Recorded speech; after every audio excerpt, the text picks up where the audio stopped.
Okay, welcome to the Plymouth City Patriots podcast. We have a very special podcast for you with some very special guests today. Today is the podcast special for Black History Month, and absolutely delighted to have three guests and a special co-host with me. Co-host Christina, please introduce yourself. Right. Thank you for inviting me to this. My name is Christina Susan Reggie. I was born, raised in Dubai. That's my home. As long as I can remember, I lived there. I come of Indian heritage. Parents were in India and then settled in Dubai. So I've been there for a while now. Came to the UK about 5 years ago to pursue law degree. Got the law degree. Yes. Decided I don't want the law degree anymore.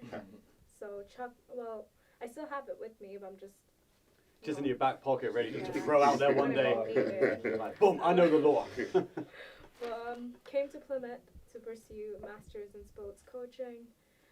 Kind of just waiting for the final decision of whether I've graduated or not. But right now, currently a PE teacher, a basketball coach, which is going amazing as well.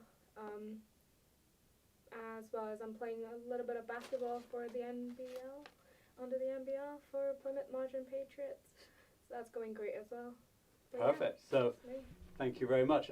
Next special guest, good friend of mine, someone I've known for a long time, someone I know way too much about. Kadus Smith, Rhythm City Dance Studios, and obviously Plymouth Argyle Community Trust. Yeah, so hello, my name is Kadus Smith. I think you've already introduced me. Yeah, so Yeah, my bad. I'm a targeted youth mentor for Argyle Community Trust. I'm also a director and choreographer for Rhythm City Dance Studio, as well as head of EDI for Man Culture as well in Plymouth. So I do a lot of work within the communities, talking about identity, masculinity, a lot of conversations around race, predominantly working with young people on the periphery of going into the criminal justice system, so developing bespoke programs for them, for the trust, as well as a dancer. So I've been a dancer for, nearly 20 years now, mentored a lot of young people, and yeah, happy to be here. Thank you for having me. Appreciate it. And some familiar faces. We have Mr. TJ Atwood. Yeah, like you said, TJ Atwood from Beaumont, Texas. From African American descent, where my early parts of both sides of my family tree were originally from Louisiana, Alabama, and would end up settling in Southeast Texas, like we talked about last week. And now more than half of my family is originally from Texas. Went to Marjon University, studied kinesiology and general studies, overall being a coach and a teacher. Also, hopefully, at some point looking to go into a little bit of business, but yeah. All right, and then Mr. Mason Faulkner, welcome back to the podcast. What's going on? I guess I'm human. You know, people say they don't see color, so I wouldn't just say I'm in. Wow, we're going there already. Yeah, we're going there already. You know how they got them little circle, you got to circle the box? You know, I be mine as other, I'm other, so yeah, that's that. Okay, so obviously on today's podcast is we want to talk about Black History Month, first of all. We want to talk about what it means to everyone around this table. We also want to kind of discuss maybe some questions that people are afraid to ask, or maybe questions that people see and don't know the answer to. We want to just get out there and say, hey, look, this is more than just Black History Month. This is, what does this whole thing represent, and why is it here? Why are we here talking about this? So myself, Christina, will have some questions to throw at you guys. We'll have some discussion points. Obviously, I didn't really introduce myself. Sorry. For those, obviously, people know who I am because I host a podcast, but born in Plymouth, raised in Cornwall most of my life, which is just a county next door. Other than a few years abroad, I've lived in Plymouth most of my life. So that is me, white male, Paul Nicholson. So no, we'll get into it a little bit. And the first thing I want to get into is a simple question of, what does Black History Month mean to you? The most generic question you're ever going to hear about Black History Month. But let's ask it and let's see where we go with it. Mason, what does Black History Month mean to you? Well, I have a different view of the month of Black History, because like we talked about earlier, you know, I don't feel like our history should just be in a month or celebrated in a month. Same reason why I have the same question of why isn't there a white people month or an Asian month, you know? So I have a different view of Black History Month, what it means to me. Traditionally, in my family, what it means is a celebration of times in the past to the present to the future. A kind of a timeline of progression, I would say, and just to reflect on the treatment of our ancestors and what they went through to have what's called freedom and the rights that we have today. So all of those points and all of that wrapped up in one is kind of what Black History means to me, the progression and, you know, the future. Looking forward to the future, I would say. And we want to try and unwrap that as the show goes on. Yeah, right. That's a great starting point. What about you, TJ?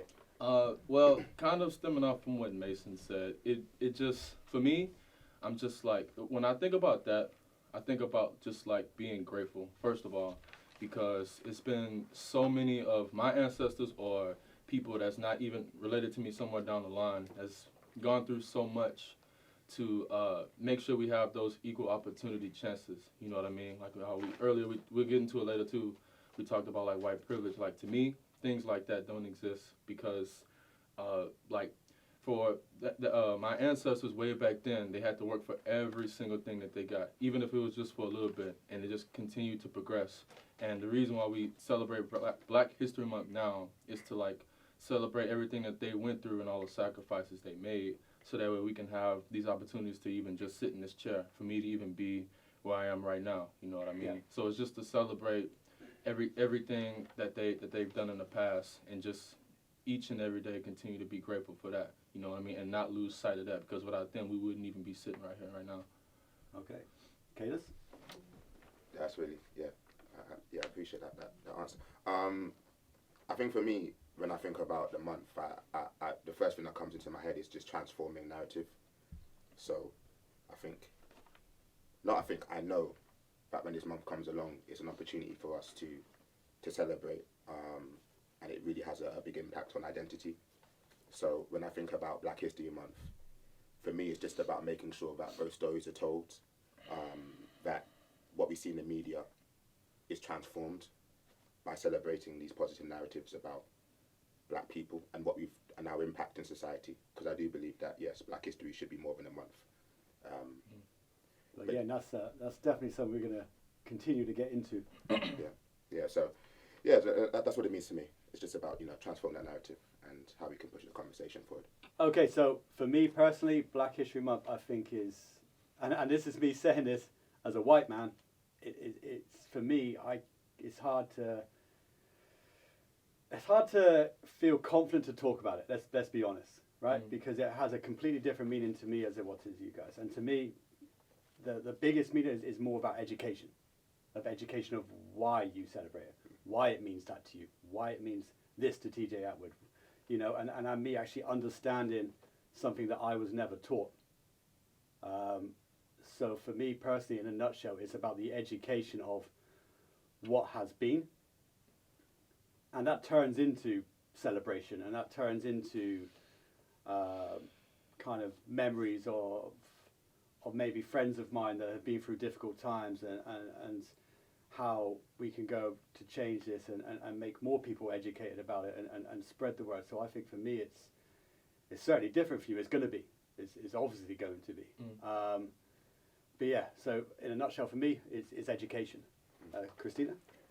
You know what, like, I'm not gonna lie, I just know Black History Month as Black History Month in terms of bringing awareness on just what Black people have gone through through history, abolition of slavery and independence and all of that.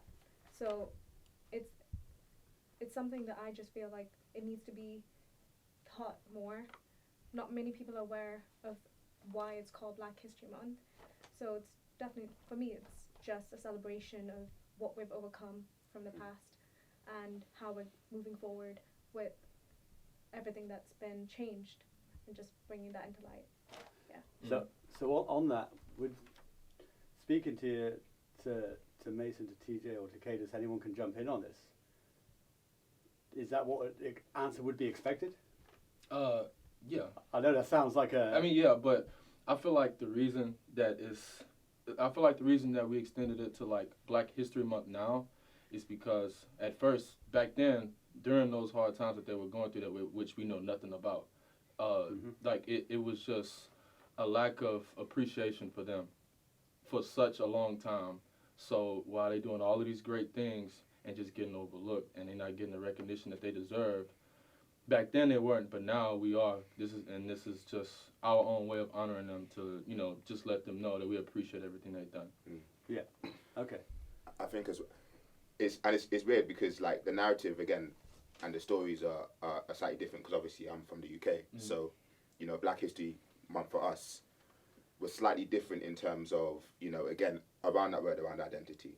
So it was Achaba Adesebo who was the person that actually spearheaded the movement to start Black History Month in the UK, I believe in 1987, and the conversation that he had was with a lady that spoke about her son, who was 6 years old, who basically came to her one day and said, why can't I be white?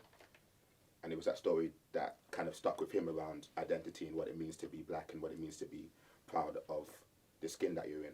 So, when I look at it, it's about really talking about the impactful figures within society within the UK that may not have had the platform to be spoken about. For example, we all know about Notting Hill Carnival, but no one knows about Claudia Jones, who was the founder of Notting Hill Carnival. So I think it's important for me when I look at it as an opportunity to celebrate and also to remember, like a reminder of the impact that we've had on society, and just leading to your point earlier about the fact that Black History should be more than a month. It should be a platform that we build off of, which is the educational piece that you're saying, and then how we can actually move that conversation forward. So, Mason. Yeah, so I said earlier that was a great point too, because you talked about culture, and I believe our culture is more infectious than we actually realize it. In different ways of life, you can just see how it's transformed over periods of time where it originated to back to us, But when I say I look at stuff differently, I'm looking at it like now in the States, when they promote Black History Month, our Black History Month's in February. When they promote it, it's more like, it's kind of like a programming to show you where people is getting hosed down with waters and slaves, and the same movies and stuff will pop up and stuff like that. It's almost like a horror film, because I believe to move on from the past, you can't constantly, yes, you need to be reminded, but some of that has to be transformed the way you think. I feel like programming, you show somebody the same image, pass it down to their children, they're going to get the same story. More so today now with technology advancing and stuff like that, more the truth is coming out of what really happened. Who's really the people behind the scenes doing the work instead of just the work. You know what I mean? So I feel like that has transformed in a lot and it's helped us. But still, I feel like the programming aspect of things has to still change as far as like what is the real meaning of it, like besides just celebrating Black History Month or just showing somebody, going through slavery, chained up and stuff like that. I feel like that's what needs to progress. It's almost like a story is bigger than that. Yeah, it's a lot bigger than that. That's all they're showing. Yeah, and it's just a trauma, just consistent trauma. When actually there's been so much that we have done, which has impacted society in such a way. So yeah, no, for sure. And another thing, because I'm deep into this. I'm glad you're hitting on a lot. Keep going. Keep going. Why is it that we just started slavery? What happened before that? What happened? Yeah. Were we always slaves? I know for a fact we weren't always slaves. Okay, if we weren't always slaves before the slavery where they just started, okay, what was it like then? Were we creators? Were we builders? Did we have our own way of life? Our civilization? How was our people? How was the family? How do we exchange? We didn't have money. How was you can buy and sell from this? What happened when we were into slavery. How did that come about? We didn't have people that fight. You're telling me 2,000 people on a boat, and you've got two masters that they ain't gonna revolt and take over this boat? Come on now. So I believe there's always a bigger picture. But as far as now, there's more information accessible to people that really want to figure out the truth and what it is than it was before, instead of that just programming. So that's definitely a great point. I think we're going to cover a lot of this stuff as well as we go through, and I think we're going to get deep into like education of it and how people perceive Black History Month, especially around in the UK. But I would say, before Christina goes on with the next question, which I think actually we nearly answered in this discussion point, but I would say, we've heard celebration, we've heard education, we've heard remembrance. Is any of it wrong? Like, this is the thing, right? This is what we said. It's not one thing. This is Black History Month is everything included in those subjects. Yeah, I will add to that though. It only becomes wrong if there's no action. So I think for me personally, one thing that I want to be very mindful of when I'm doing the work, for me personally, is that whatever I'm taking on board, I try to do at least one action to help kind of push that forward. So it's good that we have conversations, and it's good that we're educated, but we also have to look within our own communities. And what I'm saying, for example, like you, Paul, we have conversations anyway outside of this. What are you saying to your family members? Are you in a position of power and work that you can actually help to affect positive change? How actually is that going to be translated into the educational system? So these are the other conversations that we should have, but it's a good start. Like I said, the reminder's there, but it should be a platform. And I think that word is very important. It's what happens. How do you build off of that platform? Yeah, no, 100% agree with you, 100%. Right, moving on to the next one. How do you feel Black History Month is portrayed in the UK or... well, yeah, in your hometown, in the US. Cause you did talk a lot about it, but... This isn't now, this isn't what it means to you now, this is how do you think it's portrayed. Well, to me, it's like the term is just like very popular, just to start off with, because I feel like certain people, when they hear about Black History Month, they just think about, how wrong we were treated and all that other stuff, when a lot of them don't even know the history behind what really happened. You know what I mean? Because I think what certain people look at it as is just, to be honest, some people just look at it as a reason to like celebrate and just go out, have a good time. You know what I mean?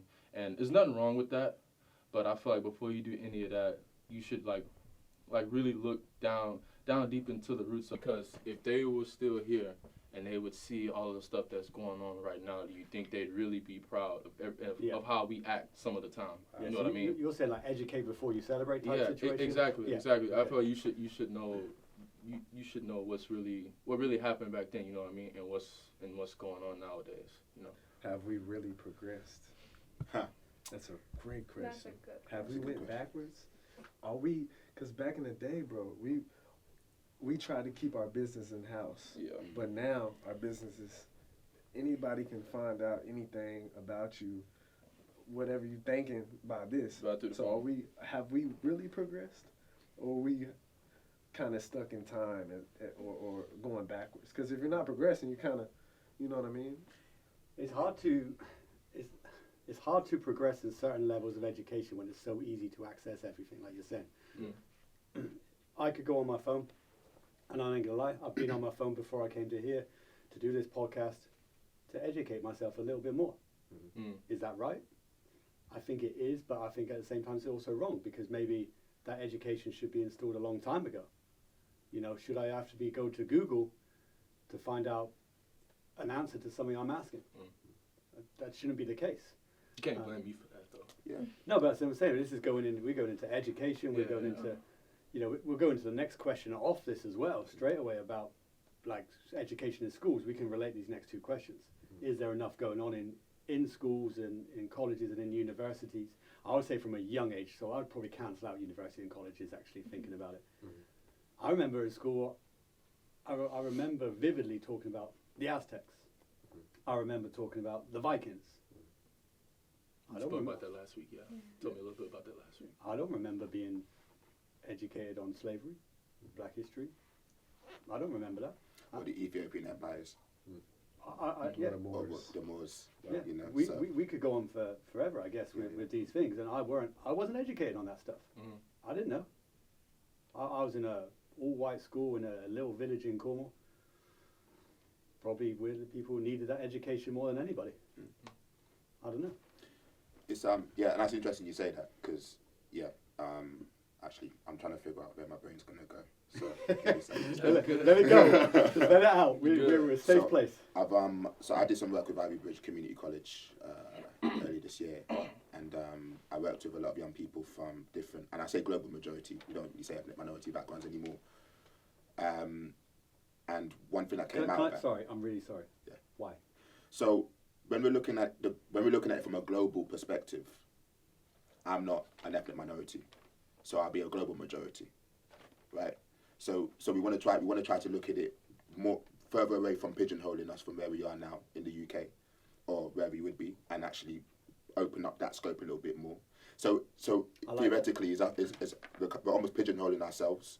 But if you just kind of open up the scope a little bit more, you'll realise actually it's a bigger world than just where we are in the UK, for example. I really like that. So we like to say global majority. I really like that. So it was Beyond Face, big up Alex Harris, who was one of the, I don't know if she penciled it, but she was the person that kind of taught me about it. So yeah, Ivy Bridge Community College, we started something called the Culture Fest, which was just a day of celebration. And one of the things that I've noticed in general with a lot of schools in the Southwest in particular is like the demographic isn't, you know, when you look at it, it's majority white. So, you know, when I'm speaking to a lot of young people who would have been using problematic language, when you're having conversations, it's almost a case of, well, I can kind of understand if your only point of reference is the phone. And because you have so much access to a lot of stuff, which a lot of it is pretty bad, then I don't blame you if you don't have a lot of like tangible experience. So a lot of the stuff you're saying is ignorant and racist, but in your brain you're not actually processing it as that. You just think it's banter, which is another thing, banter culture, which I hate. Yeah, don't even. Like, I hate that word. I can say whatever I want to say and call it banter. It's I don't want to swear. But yeah, so that's one thing. Again, when you're talking about being in Cornwall in a school, it's predominantly white. I can understand, but at the same time now it's like we have a lot of information, so it's on the leaders to also educate themselves to kind of transfer that message downwards as well. Yeah, Christina, can I ask you, because obviously you grew up in Dubai. What was taught in the schools in Dubai regarding different races, different countries?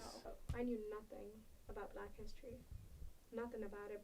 Not just Black history, but in my history, Indian history or Asian history. I think the closest we went about learning about is about the guerrilla war or the Korean War, you know, and they're all significant wars that caused a lot of changes, but there was nothing ever about Black history. Never. Not in depth. Not in depth enough. Not in depth. And I mean, if anything, I think it was my own curiosity that I know about the British Empire back in the days and the colonization and, you know, how every country was fighting for their own independence. That's the furthest I know about this issue. But If you think about it, like, we even have a different, all three of us really, because he's from, you know, we're from America. But if you take a person that's from Africa, they have a different version of Black history. Exactly. They didn't even go, our ancestors went through something different than their ancestors went through. So they have a different view of Black history. Like, you know what I mean? Like, we this is what we do all day. You know what I mean? We never went through that trauma and stuff that you guys, like, had to, you know, repeatedly dwell on. We don't really know anything about that, but we look at you as, like, you know, privileged and stuff like that, in the sense of, man, you think everything, you know, is yours. That's why I go back to him. Have we really progressed? Like, as far as Americans, I'm just talking about as Americans, as far as he talked about that table. What do you do when you remember, and it has to be a stepping stone, like a plan that you have to go for. In my hometown, I would say there hasn't really been a change, a plan that's been in stone that has changed communities. There hasn't really been none. I think people have adapted to change of like laws that have already been set in place. Now I go back to where I feel like we're all slaves in a sense, because we kind of all work for, you know, a pound or a dollar, or everybody's under the same kind of supervision. It's not just black people anymore. It's not just, you know, a specific set of people. I feel like, well, just speaking in my community, nothing has really been set in stone for young black kids to look up to. Man, I don't have to pick up this basketball to make it out. I don't have to, you know, I don't have to just stay home and just worry about my family. But you know what I mean? Like, there's situations that can be put into place to where we can empower those little kids or those people growing up, that they don't have to just, man, I just gotta make it. I just gotta do this. I just gotta do that. There's definitely other ways, you know. So, just speaking from my community. That's interesting, because obviously, the communities are very different. You're talking about being in the southwest, and which is a majority white community, and you've lived down here for many years now. What age did you move down to Plymouth again? 18. Yeah, 18 years old, right? So you've come down. Do you feel, because you were London before that, right? Well, Hull, actually. Hull. Oh. But London originally, but I lived in London Hull originally to Hull, then here, right? So do you feel then coming down to somewhere like this, you have to change a little bit to fit in? Did you feel like that? Because I know a lot of people that have. Yeah, for sure, definitely. It was more a case of survival for me, in that sense. You know, so originally from London, Southeast London, in Dulwich. That's where I was born. Moved back to Trinidad and Tobago for a little bit, so I spent a lot of my young years there. Came back in year one. Trinidad and Tobago. Sorry, In the Caribbean. I know that. Just letting you know. No, I just because you've just thrown that in there, and obviously before that, obviously you're saying that you're from the UK, which you are. But what's the connection to Trinidad and Tobago? My mum's from Trinidad and Tobago. Right. Okay. Thank you. My dad's from Martinique. Prior to that, pre-slavery Ghana. So So came back to the UK in year one. Lived in London up until about year 10, 11. Then I moved to Hull, which was a massive culture shift. So being in London, where it was a melting pot of different ethnicities, whereas you went to Hull, which was a completely different environment. That's where I've really experienced a lot of my trauma that surrounds racism happened in Hull. And then by then I came to Plymouth. But to be honest with you, I think for me personally, it was just about, I'm looking around, there's not a lot of people that look like me that I can fully relate to. So I had to kind of try to wear the same clothes or try and talk the same sort of language. Is that because you just wanted to fit in with them? Yeah. It was. Okay. It was. I kind of stayed further away from my core, who I was as an individual. Yeah. So yeah, I had to change as I got older. You just realise that it's not really about that, but it took a lot of work. What about everyone else around the room? If you know anyone, or is it something in where you live or your background? Maybe Christina, that you had to change, or you know anyone that has to change to fit in somewhere? No, I'd say I had to change, definitely. I think, so my years in the UK, so in Scotland, I was seen as an aggressive player, and I was labelled as an aggressive player. I was the only brown girl on that team, so I think that for me, going back to what trauma I might have got, but I think to fit in after I was labelled an aggressive player, I think obviously I had to reassess myself. Am I really aggressive, or is this just, or they're not being aggressive enough? Think trying to fit in, but then eventually I was like, this is who I am, take it or leave it sort of situation. If they didn't want me to play, I'm fine walking away, but I think it's important standing for who you are, not changing as a person, keeping your beliefs up. I wasn't big on beliefs, I wasn't a big talker, but if I put my mind to something, I'll do it. And I think for me it was just staying clear on my path, and I think that's what led me, from going from law to basketball, because I was true to myself. Yeah, just coming here, I've not really had any major changes, but I think this goes to another question than the racist sayings. So I've not really faced racism, but there's the racial microaggression, the little sayings. You're like, Oh yeah, we'll get to that. We're going to get to that for sure, 100%.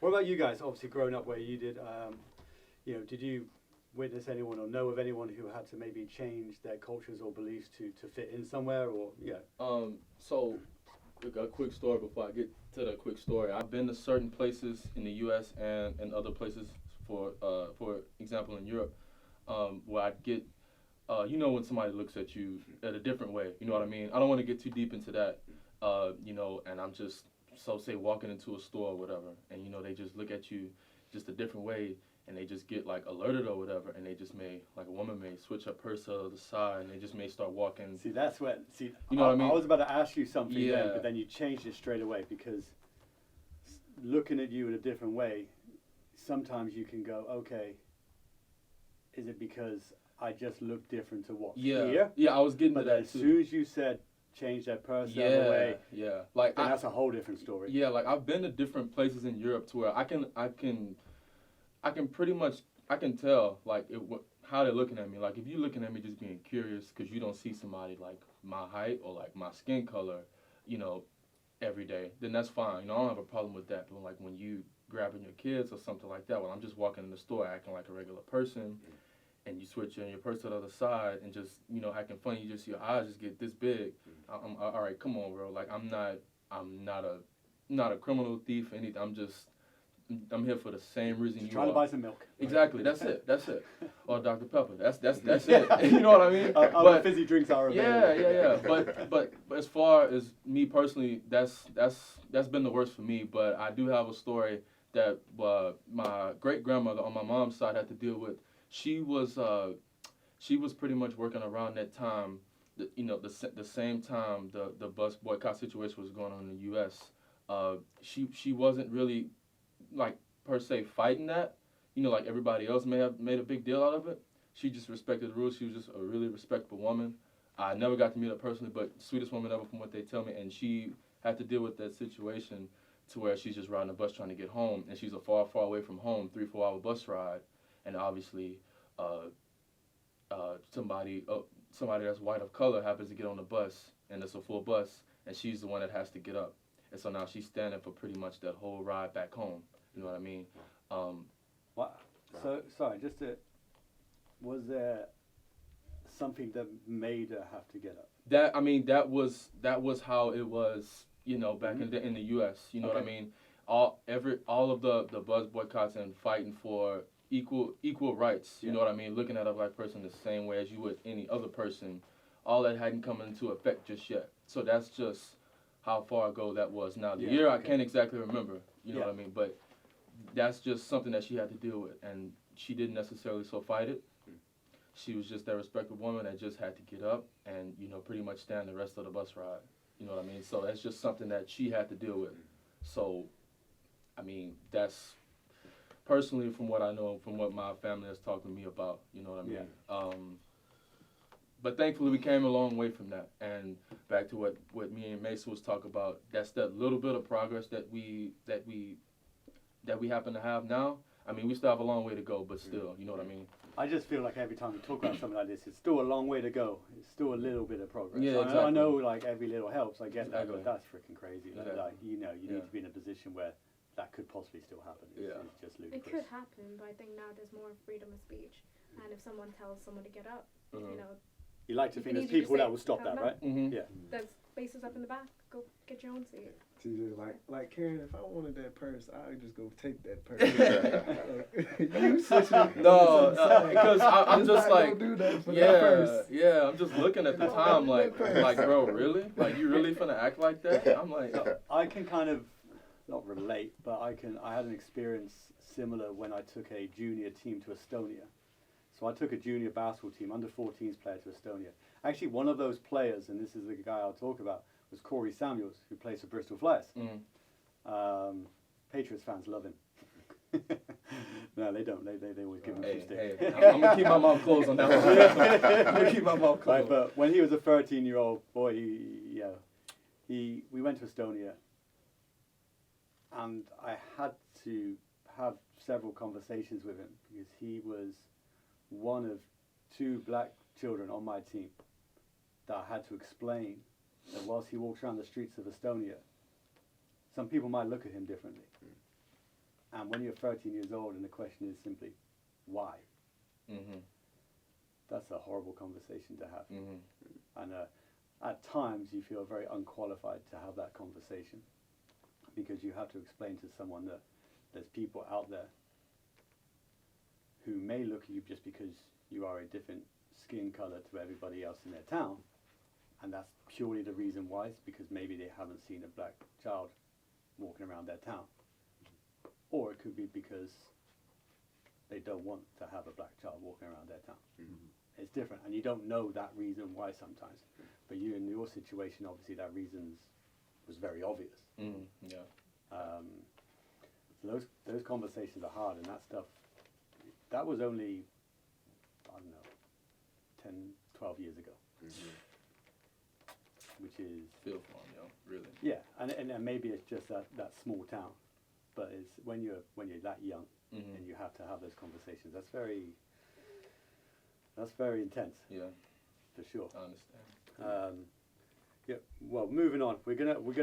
Christina's gonna ask the first question in the next kind of stage of the podcast. Asking questions that people don't like to ask. Okay. And maybe addressing comments and tweets that you see on social media when someone puts up a post about Black History Month. Sometimes people write stuff underneath it, and no one's has the guts to answer them, or maybe people just are scared to answer. So we're going to go into a couple of questions which hopefully will educate some people and shed some light on some situations. So, Christina, do you want to fire away with the first question? Yeah. So, why is it just a month, and why can't it just remain in history? I think you had touched up on it, on why it should be celebrated every month and not just a month. Yeah. You see that on social media all the time, right? You see someone says, why is it Black History Month? Why is it just a month? Why isn't it just history? Because surely that's equality if it's just called history. Anyone got anything to go on that? I keep saying that I look at it different. I look at it different from a lot of people. Honestly, it would feel better if it was just a part of history versus just a month. Because, like you said, like what is Black History Month? Why is it just a month? And then I ask the question, why are we the only ones that have Black History Month? Is our history just important enough that you can just put it in a month? Like, but what I was just like, so for the time being, for right now, I feel like the only reason that we try to micromanage it into 1 month is because I feel like for so long in the past, before any of us probably were born, all of our history and all of our accomplishments were pretty much neglected in a way. You know what I mean? And I don't feel like it's recognized enough. So for now, I feel like we use this month, in October for here, when we're in the UK, and in February, and it's both different origins, but for both of them, because none is more important than the other. It should all just be equal. It's all part of history in its own way. So it shouldn't be singled out separately. It's all history in a part of a way. But for right now, I think we all celebrate it in a certain month. It's because before then, it didn't get the recognition it deserved. And the people who made those sacrifices didn't get the recognition that we deserve. But me personally now, the way I look at it, it should just be a part of history, like you guys were saying. But I say that to say, I never want to seem like our culture and our history and our roots are more important than anybody else's. You said something in that right at the beginning, with micromanaged into a month. And when you say it like that, it really feels like someone has just gone, damn, we better do something. Yeah. But obviously Black History Month wasn't originally Black History Month, if I'm correct. It was a week. Yeah. But it still progressed into more than that. To a month. You know what I mean? It's and still, now it needs to progress more, you're saying? Yes and no, because again, I just really feel like again, we were just saying just now, we were saying last week, like it's all a part of history. And what we were fighting for, what all of our ancestors were fighting for back in the day, was to be looked at as equal. So I feel like it starts from there. Just because we're all different, skin color. That doesn't mean I look down on you just because I'm black, or you look down on me just because you're white. To put it blankly, you know what I mean? It's all a part of history. So I look at it all together. I'm appreciative of what my ancestors and people who aren't my ancestors have done for me and for everybody else, for that equal opportunity for everything, to be sitting here in this chair, to be playing basketball the way to come all the way from the U.S. to the U.K. to come play basketball. Because without them making those sacrifices and going through everything that they went through, I'm not sitting here right now talking to y'all. So for me, it's all just equal. You know what I mean? It's all a part of history. None is more important than the other. Yeah, I like that. I like that. Appreciate it. Yeah, I think for me, really, when I like to look at things, I like to look at solutions. So when I think about Black History Month, I still feel it's important because there's a lot of messages that people still don't understand. So even when I have conversations with certain people, I'm like, that sounded a little bit ignorant, So you have to probably just, educate them a little bit, or if you've got the energy to, anyway. So I do see this month as an impactful month if it's done right, So one thing that I would say to kind of push this forward, because it should be more than a month, is the educational piece and actually expanding that conversation, because we don't talk about colorism. We don't talk about microaggressions. I've hosted a lot of workshops where I kind of go, hands up, who knows what a microaggression is, and about 40% of the room will put their hands up. So it's like you've been having to kind of go, well, actually, this is what it means, and they're like, oh, right. So okay. what do you tell them? So a microaggression is, I would say, a small or subtle remark or action that is said towards someone of a global majority. That is said throughout time, which could actually amount to something a lot bigger. So an example of that would be, hi Kadus, oh, where are you from? I was born in London. Oh no, where are you really from? That conversation. Or, you speak really well. Yeah. What do you mean I speak really well? What does that mean? I get that a lot. Yeah, so I definitely relate to that. Where you really from? And I'm like, yeah. So it's like, so it's then speaking about the impact that would have on a young person, and how that actually relates to their own mental well-being. So then, are we sharing resources? Are we looking at changing the curriculum in a sense that's telling a wider story? So for me personally, Black History Month should still be a prominent thing within, and I'm talking predominantly from a UK perspective, but it's about the conversations and the actual actions. And I'm going to repeat myself actually throughout this, because it's just something that I've always thought. What are you doing afterwards? What conversations are you having in the boardrooms? What conversations are you having in strategic meetings? Like, how are we actually taking what this knowledge that we've learned throughout this month and actually applying it, so that it'll be more of a focus on what's actually happening from a much wider perspective. That just hit home, actually. That really hit home with me. Just you saying, like, when people say to me, to know where you're actually from. And with Christina, you saying it as well. Because no one's ever asked me that. Ever. And I heard like this side was like, yeah. That's it. Yeah, I feel you. Like, no one's ever asked me that. Which is, yeah. So, the next one I'm going to go on to, if we're good for us to move on to the next question.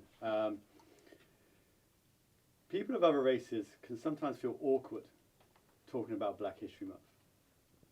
How can we tackle this? Is this the one for me to answer, maybe? What'd you say again? People that's racist? No. No. People from other races. Other races? Can sometimes feel awkward. And this is a question that's come in, talking about Black History Month. What would you... Sorry. You're ready. Yeah, no, it's only... You're ready. I'll keep this really short and sweet, man. No, because keep it as informed as you want to I can talk for ages, so so just cut me off if you need to. So when I have this conversation, a lot of workshops that I do, we talk about the term being anti-racist and what that actually means, and how that term could actually trigger a lot of people, because it's kind of saying, oh well, I'm not actively doing it, so why is that being relayed to me? What do you mean anti-racist? I'm not racist. But I say to a lot of people, rather than looking at it, and anti-racism is just the act of ensuring that you are doing what you can to not contribute to, I would say, a system that predominantly favours the privileged, right? We could talk about white privilege a bit later on down the line and what that means to be anti-racist. So what I say to a lot of people is about being self-reflective. So take that out of it and just think about, am I doing the right thing? Or did that feel right to me? Or, like, wait a minute. Actually questioning yourself, because we all have biases. Like, that's just a box standard thing. So it's about us questioning that and challenging that. So, yeah, so when people are uncomfortable, from what I've gathered from it, it's just sometimes you're looking in the mirror, because sometimes you can be, well, actually, I may have contributed to this non-directly.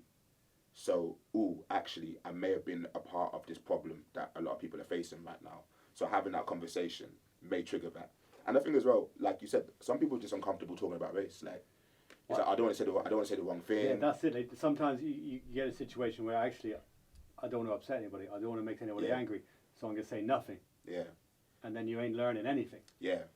And I say to a lot of people though, silence is compliance a lot of the time. Like, for example, I'll say to a lot of my friends who are white, like, this is a safe space for you to speak to me about race right now. I know it's coming from a healthy place.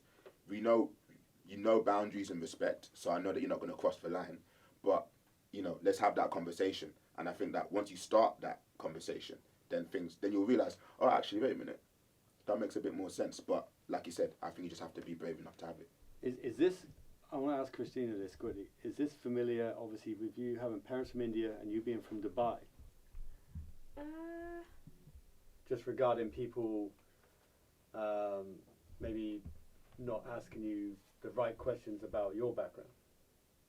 I mean, I think to me people have been straightforward, but I think that's because me as a person, I just think.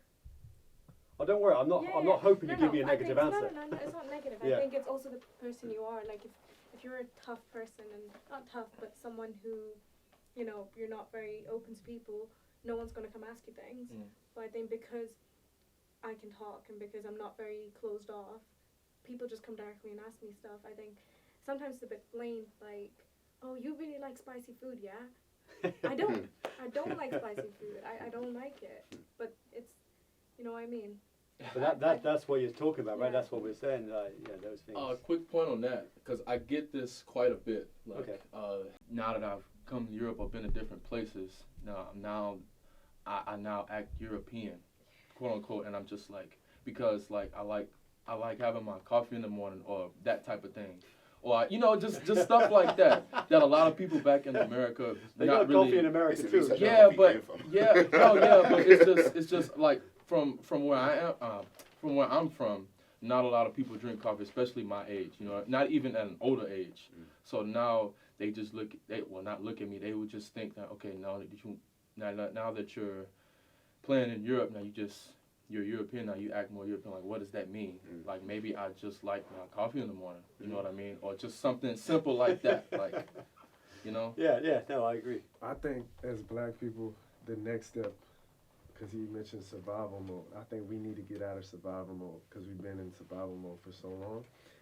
I think we're now starting to get out of survival mode, but with that, he said there needs to be action. So with coming out of survival mode, then you are able to not always think that somebody's, like, I have a problem with it. I'm always thinking like somebody's out to get me. Somebody's always, if I lose something, I'm thinking somebody stole it or something like that. You know what I mean? So once we get out of thinking like that, I feel like now we can go attack the solution and the problem, because we're not thinking about, what had happened. We're not thinking about how we've been, repeating insanity over and over and over. Now we're trying to, all right, this new generation, they're going to be different.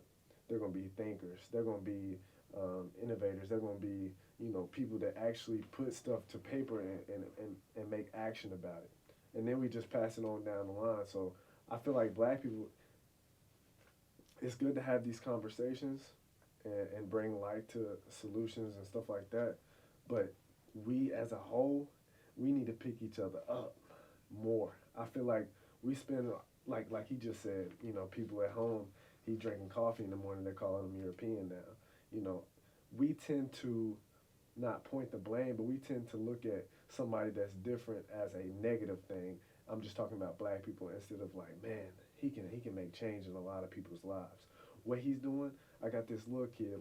Man, let's connect him. You know what I mean? Like instead of man, he's changed now. He's done this and that. He's not the same person. He forgot where he's from. You know what I mean? So I feel like as our thinking, like Nipsey Hussle, he talked about it. He's not living now. Yeah, for sure. But he talked about it a lot in his lectures. He was like, once we get out of our survival instinct, then we are able to be more than what we're thinking right now. Because all this whole time, this past, we just been trying to make it. Like he talked about it earlier. We was not even a whole person in America. We was 3/5 of a person. So we wasn't even counted as one individual. When we went to war, we were promised our freedom, but when we got back, there was no freedom. They gave land away to white people by the acres, but we couldn't even get a mule. You know what I mean? So like stuff like that, like that's survival mode. Because when that stuff happens, somebody promised you something and they don't live up to their end of the bargain. Now I'm in survival mode. Now in the aspect of things, we don't really have to necessarily think like that. We can kind of put our thoughts and collective as one, but we got to get out of man, he's doing this, so man, he's changed, man, he's not even one of us no more. I feel like that kills us more than putting our thoughts and brains together to do more. Okay. I think it's to add to that as well, because I think when we're looking at that scenario, I do agree from a personal standpoint in terms of like how are we going to self-reflect to ensure that we're not transferring that same sort of generational trauma back down to our kids. So myself and my partner's from Kenya, and I believe, I can't remember who was talking about it earlier, but she was impacted by British colonialism in her own country, right? So there is still like remnants of trauma that's been passed down, and one thing that we're very active on is we need to do the work personally to ensure that if we're ever lucky enough to have children, that we create a space that they can thrive in. And I think for me as well, that's one side of it, but it's also looking at it from structurally how we can actually make a change as well, right? Because I know we talk about redlining in the US, about how that impacted black people, and even in the UK now. And this is again just bringing it back to Black History Month, even highlighting the organisations that are already doing work in your local community is so powerful. Because even in Plymouth, which we'll talk about a bit later on, there's amazing organisations that are doing really impactful work within the communities. So at least giving them a platform to say, oh, by the way, we're here. Come to us if you need a place to feel like you belong, or to network, or to build. We're here. So I think it's about taking what is already quite prominent, but changing it in a way where it's actually feasible, tangible stuff that we can all take from that, which can help bring both of those pieces up, in my opinion. But I hear you, man. I think we've got to do more as a culture, as a community as well. So there were two questions which I'm going to kind of go over because we've already talked about those, which was, is all black culture the same? I think we've early established that We're not a monolith. We're not a monolith. I just want to say that. No. I think that was early established in the podcast. And also, is there a difference in being racist and saying a racist thing? And I think we discovered that, yes, there is a big difference, and people can say triggers which they don't realize. Have you got any thoughts on those two before we move on to the next question? No, that's fine. No, you don't have to. We covered a lot of this stuff. I mean, not really. No, I'm just no. Treat people how you want to be treated. For sure. I live by that. I'll just say that. Yeah, literally live by that. For sure. So we've got a question which has come in here, which is, why is it a bad thing to say, I don't see colour? We talked about it. We're laughing because we've talked about this already. So, Mason, Q Mason. Yeah, that's kind of an ignorant thing to say. I don't see color because obviously now there are people that are colorblind. So I'm half colorblind, Mason. Okay, just for the record, I used to draw the sky like navy blue instead and purple instead of blue, when I was at school. Like honestly. When it's bin day, we have brown bins and green bins. Yeah, I have to look down the neighbour's road to see which one I take out, to see which one looks the same as mine. Yeah. I've just learned something new about you. But I also do know that you're black, and I also know that I'm white, so I do see colour. Right. So in that, that's a kind of an exception. But to say, I don't see color is kind of throwing. That's being ignorant, to be honest. What you said about the compliance. Silence is compliance. Silence is compliance. It's kind of like deferring this topic to like, I just don't see color. Like, oh well, that doesn't affect me. That has nothing to do with me. You know what I mean? Obviously, we can tell the rainbow, red, blue, all of that. So to say that is kind of offensive in a way of like, man, like I don't, I'm a person too. Like I have a color just like you have a color. You may be white, but a different shade of white. You may be black, but light skinned. You know what I mean? Like, come on now. Like I said, just treat people how you want to be treated. You don't want nobody saying that to you. Like, what color are you? Like, who are you? Where are you from? Really? Where are you really from? Like, nobody wants to be. I feel pressured already.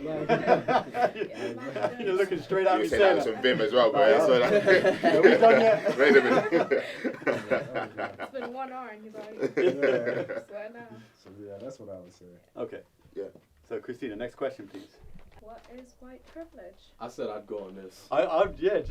Teach this for those who are not watching it on YouTube or anything. Teach's hand went straight up. No, yeah, because I said I'd go on this one. See, so what I think white privilege is, to me, it doesn't exist. Now, if you're talking about back in the day before all of this got started, we started bringing awareness to all of this, then you'd have a point. I mean, about the story I told earlier about how my great-grandmother having to get up out of her seat just to give it to a white person. That's white privilege, right? That says pretty much everything you need to know. So you'd have a point back then, but now, to me, I mean, it doesn't exist. Now, people may look at me or Mason or Kadus in a certain way, maybe Christina in a certain way. You know what I mean? Depending on where we are. But I mean, to me, that's okay. You know what I mean? Because what we were fighting for back in the day is just equal opportunity for everything, to be treated as a person, regardless. Everyone is one, right? Regardless of your skin color. That's what we'll fight for pretty much this whole time. So nowadays, when you say white privilege, to me it doesn't exist. Why? Because, I mean, we were all fighting for it, just trying to be treated equal, trying to get any job that we wanted, trying to pretty much provide a living for us and our family, and nothing about race is stopping that. Not nowadays. You know what I mean? I want to look at Kadus straight away because you made some facial expressions. Yeah, no, I'm thinking about it. Me. Yeah, no. I don't know if that was you thinking or... I'm thinking. Yeah, okay.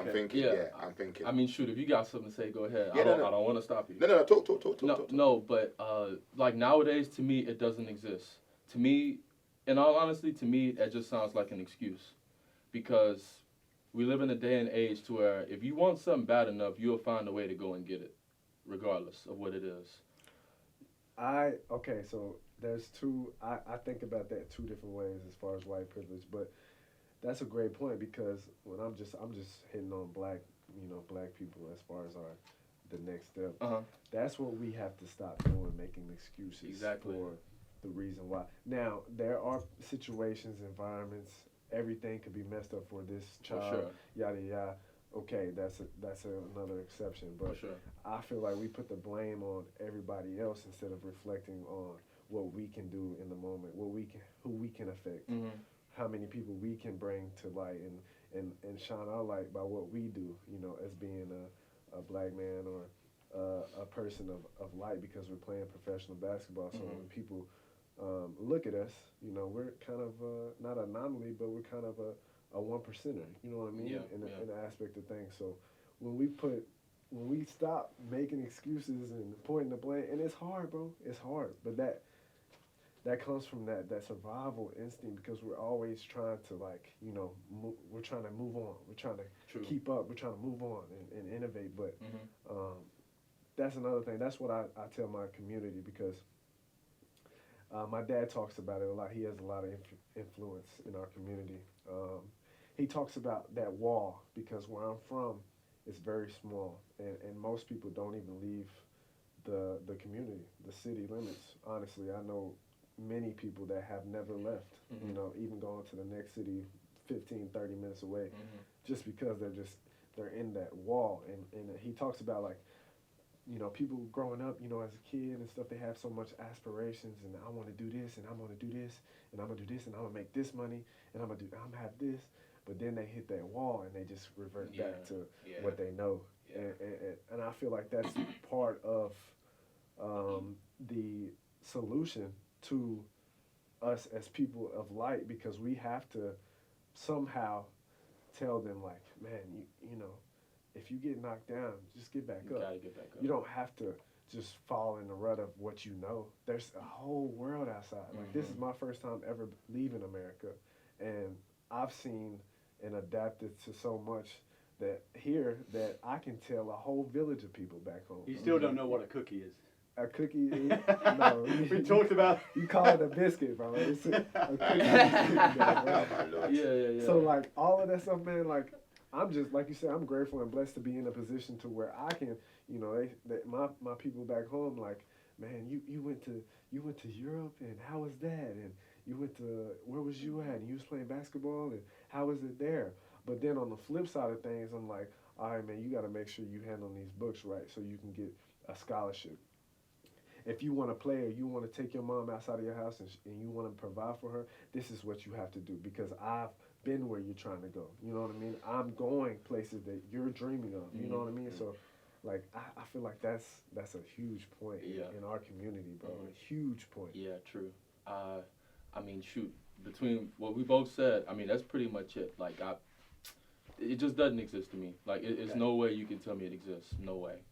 I probably got like a slightly different, because I feel like that conversation is a lot wider. So when we're talking about what we can do as a community, so when I look at white privilege, or privilege in general, it's just whoever's closest to the power structure. So if you look at just the center and you have circles, it's like whoever's closest to that power structure would hold a lot of that privilege. And in this case, you're looking at predominantly white cis male, really, for the most part, right? But then you're not talking about the genres of, like, okay, but I'm poor, or you know, but I'm disabled. So you then have to take that into consideration. So I believe that everyone should definitely work hard, and I agree. I think that we should all have that ability to, that resilience. I hate that word, but you have to have it, right? But I also believe that, some people, if you're looking at the race, some people start a bit further back, and I feel, depending on who you are, you may have to run a little bit faster. I mean, there was a stat that was done, I don't know who did the stat around HR, about how certain names aren't considered when they're looking at job applications. So, and that's an actual statistic around, like, my name is Kadus. That name is probably not going to be looked at as much as my name was John.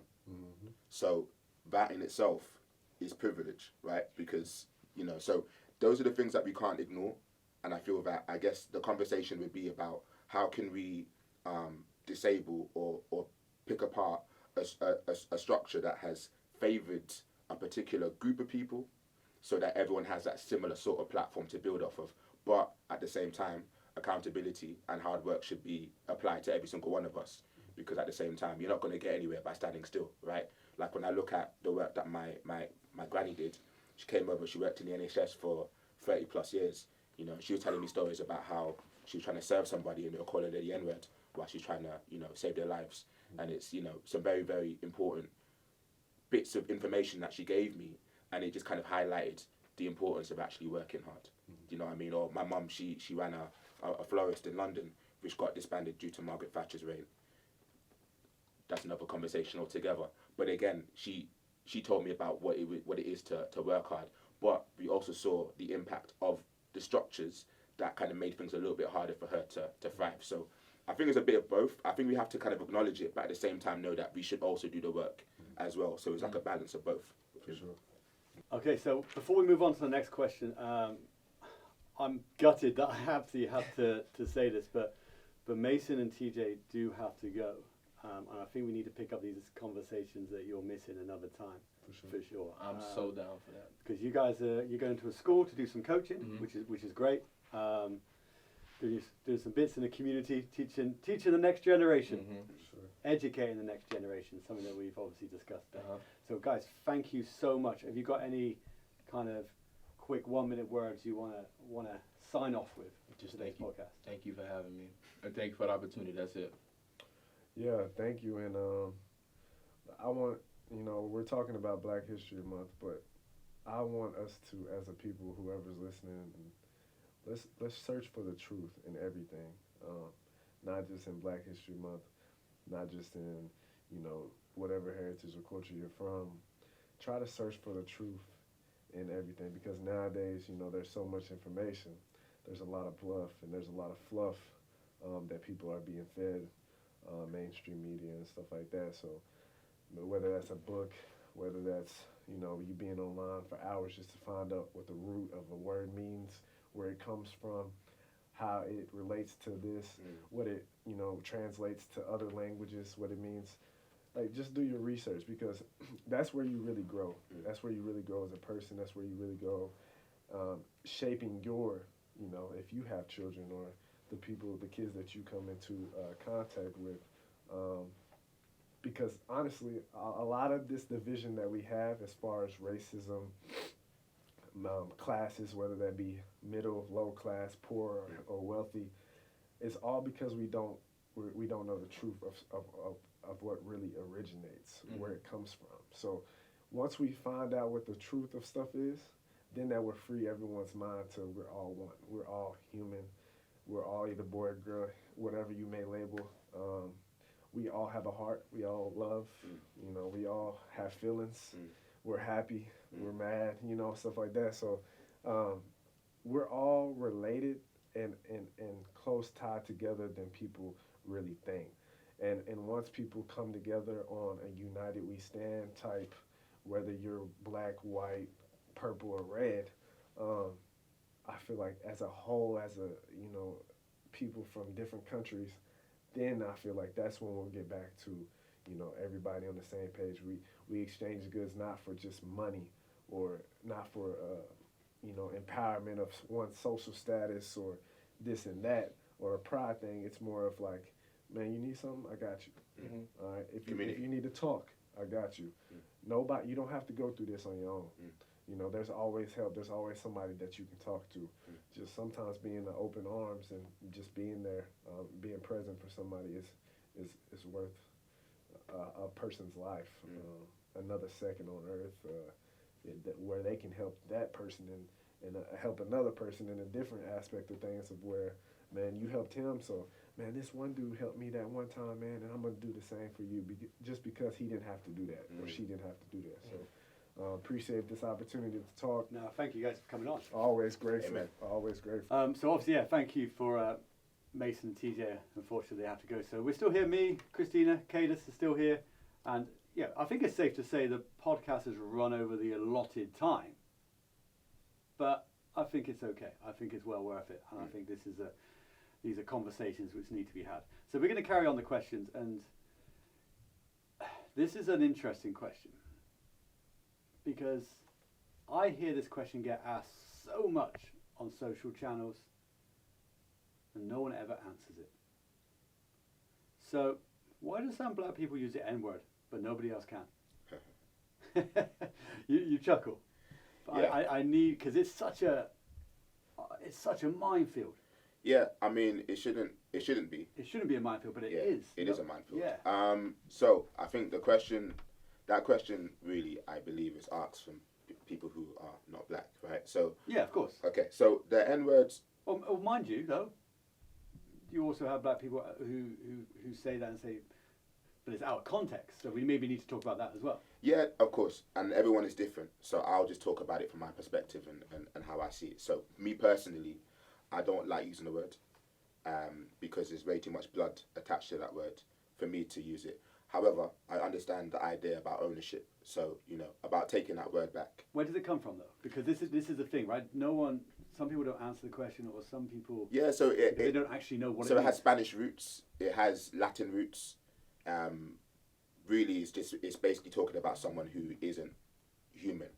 Basically, it's almost a way to dehumanize a person, right? So when that word was adapted into what we know now, and how it then got taken back, the power was taken back. It was a case of, right, well, we're now going to use that word because it's ours. which I understand. But for me, again, like I've always said, for me personally, it's not something that I want to subscribe to. Yeah, so for people listening, if I'm correct in saying it's from Spanish or a Latin meaning, and it goes all the way back to 1619, where from what I've read, and this is from what I've read, not from what I know, around 20 Africans who were chained up to be sold as slaves. And the word comes from it's like a animalistic word that means it's kind of like they're worthless, like it's nothing. Yeah. And they were commodities to do what you want with. If Yeah. you want to chuck someone overboard, you chuck someone overboard. Yeah. If you know. Yeah. And when you're saying that the word was taken back, if I'm correct in saying it was black culture wanted to give it a different meaning. A different meaning, yeah, a different meaning. Which is understandable. Yeah, but that in itself is a bit of a complex issue, because again, when you look at that words and I say it has a lot of blood attached to it because physically it had a lot of blood attached to it. So for me personally, it's not something that I want to subscribe to. However, I listen to a lot of music with the N-word in. And do you think it's used out of context in a lot of that? Well, no. I mean, it's a sense of ownership. So yeah. You know, if I'm taking it right now, I'm gonna call myself that. I'll call you that because it's ownership. It's our word now. Yes. So we're gonna use that word. So, you know, for me personally, when we talk about that argument, and I say argument, I use that word lightly. Yeah. But I feel that should be kept within the black community. I don't really think that other communities should really speak about that. Just going on that, you know, just going on what you're saying, but you know, keeping it within your black community. But you know, with music videos and a lot of people just using it here and there and there. That's the first time I heard it. We talked about, you know, how children are influenced by society and they don't know what's right and they don't know what's wrong. So you know, they're listening to all this music and this word's thrown out. You know, how do we tackle that issue? How do we tell them that, you know, well, it might be put in songs, but well, yeah, and again, that comes down to individual education, right? So I saw a show. I don't know who it was, but it was a predominantly white audience. But when the N-word came up, everyone didn't say it, whilst they were singing the song back. So I think it's an understanding of, okay, yeah, you're using that word, but we also understand the impact of what when we say it. So it's about, for example, I've got a lot of friends. Obviously, I've known Paul for years. You've never once thought to call me the N-word. And why is that? Well, because the reasons that you say. Yeah. It's a disrespectful word coming from me. Yeah. So I think, you know, so there's a conversation that we should have where it's again being self-reflective and actually understanding the impact of what that word actually means. Yeah. And we're still right now. I believe we're still in the infancy stage, actually having that discussion about what that actually means to say that word. But like I've said, I feel that the conversation should be really kept within that community for us to figure that word out. But for me personally, it's not something that I want to subscribe to.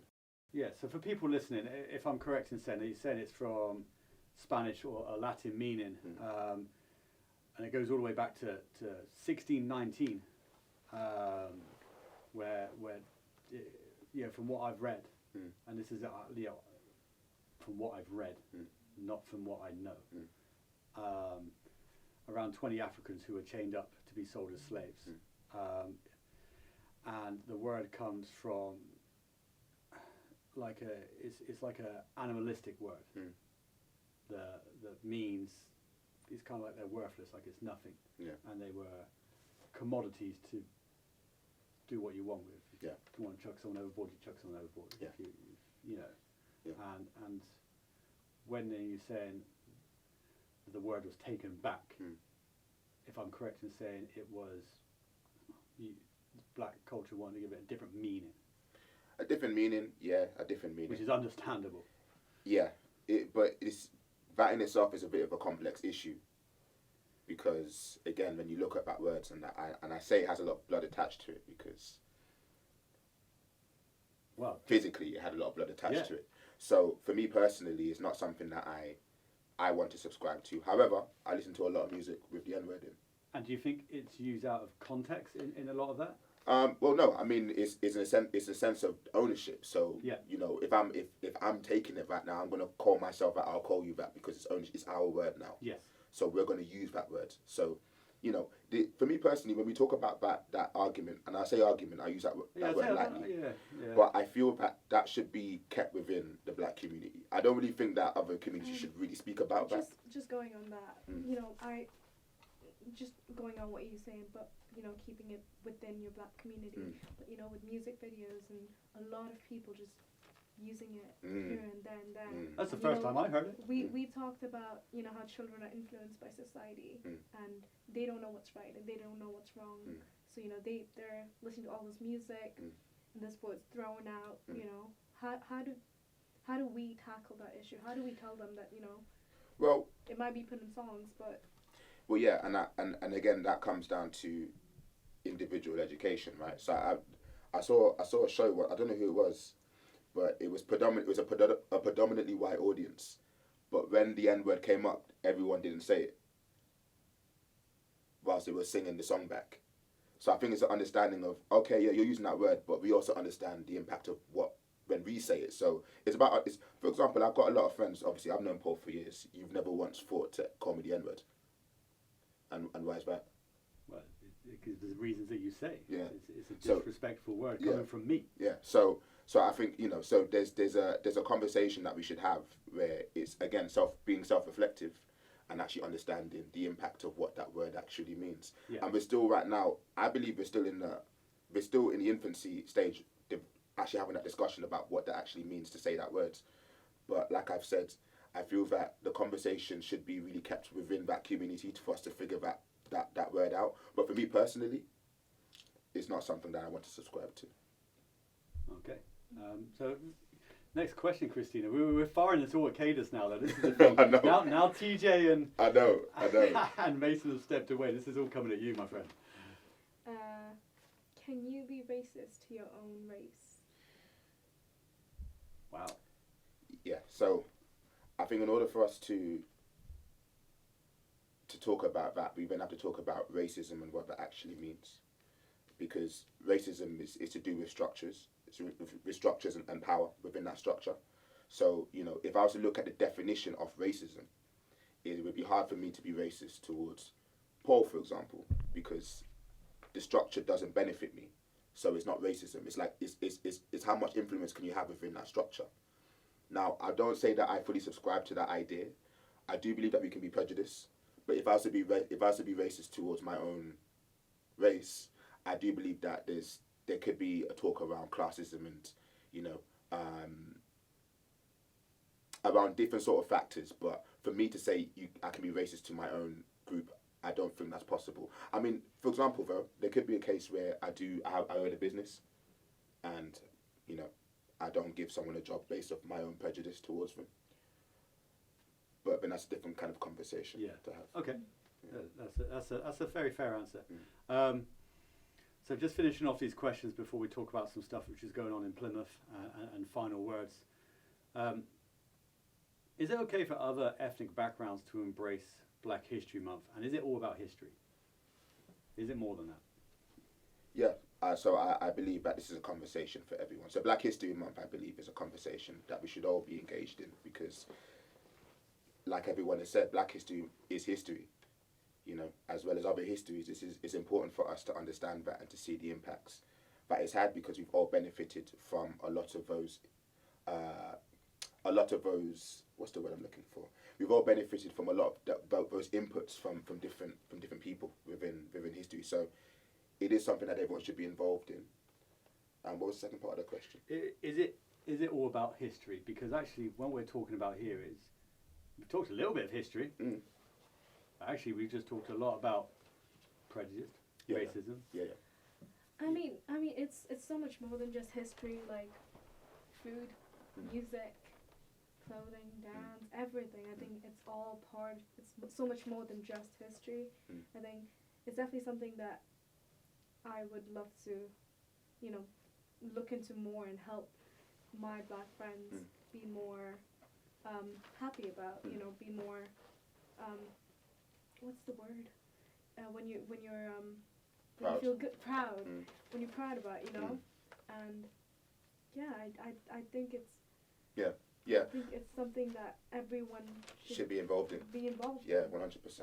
And I think it is more of an history for sure, because we're now celebrating what's happening now, you know. And again, like I mentioned before, there are so many different organisations that are doing good work. So this could be a platform for them to be highlighted. Well, talking about that, so we're coming towards the end of the show. I just want to talk about maybe some things that you can get up to out and about in Plymouth, which is going to, you know, maybe spark your interest a little bit more. Maybe lead on if you've listened to this podcast and you've been inspired, and you want to learn more about Black History Month and embrace Black History Month, things that you can do. So there's a Black History Month movie night at the Jill Craigie Cinema on the 14th and the 21st of October. There's a cultural food demonstration at City College Plymouth on the 17th and the 24th of October. Storytelling afternoon for kids at the Jabulani Food Court, 15th and the 22nd of October. Amazing event. All this can be found on the Plymouth Gov website. And there's wellbeing workshops at the Theatre Royal, 12th, 19th and 26th of October. So there's a lot of things going on in and about Plymouth as well. So if you are listening to this and you are in Plymouth and you feel inspired by this podcast, you can pop along to one of these events. I'm actually really keen to take Luca, my little one, to the storytelling event. Yeah, it's good. I think that'd be really nice. You know, do you know anything else, Kadus, that's going on? I know you were involved in a lot of these events.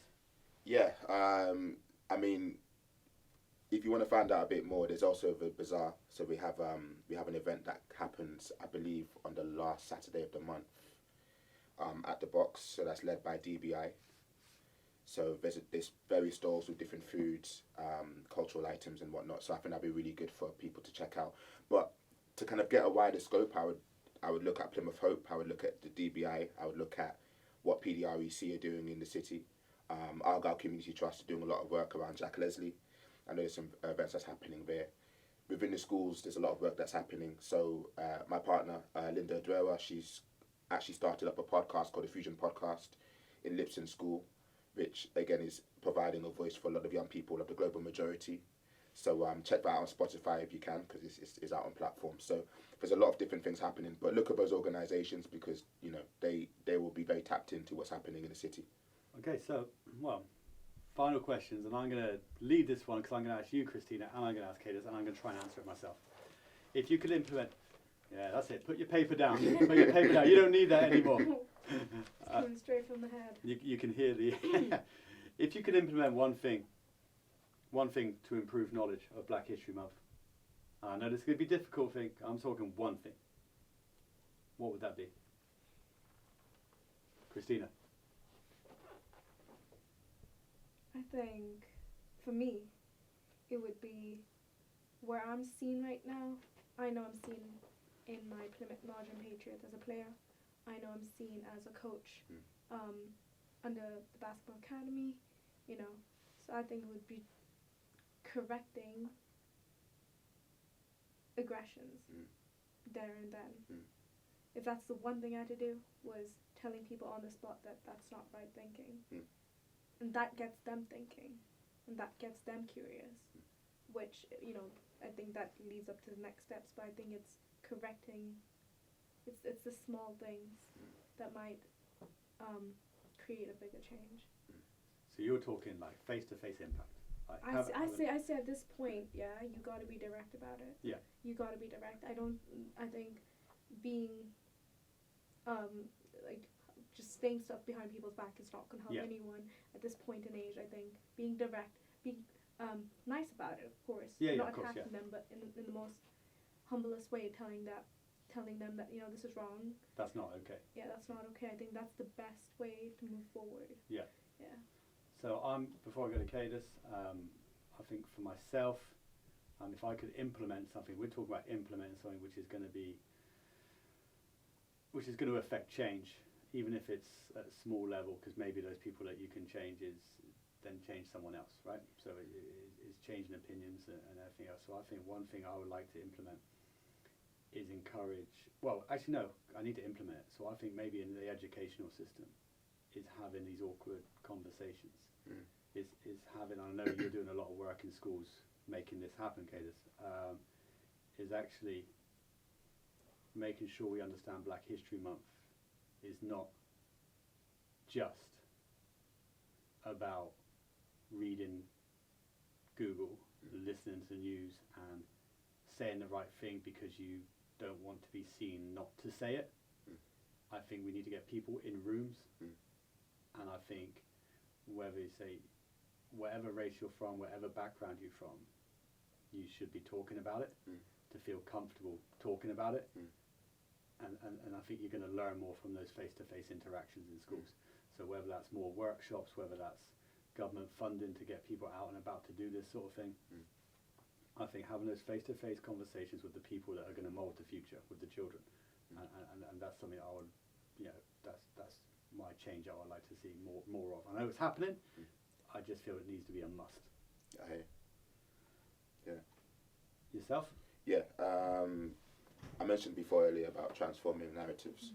So for me, it's something that I'm actively doing through my work with Argyle Community Trust. I'm working with a lot of young people who are from a ethnic minority or global majority background, of highlighting positive stories about them through the use of community.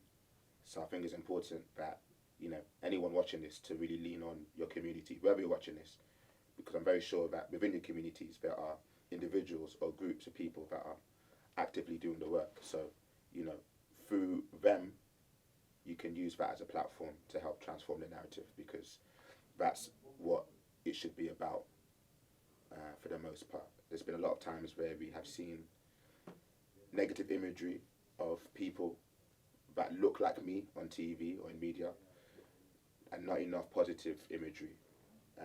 And I feel that, the change comes when we decide to actively use our platforms to start transforming the narrative in whichever way.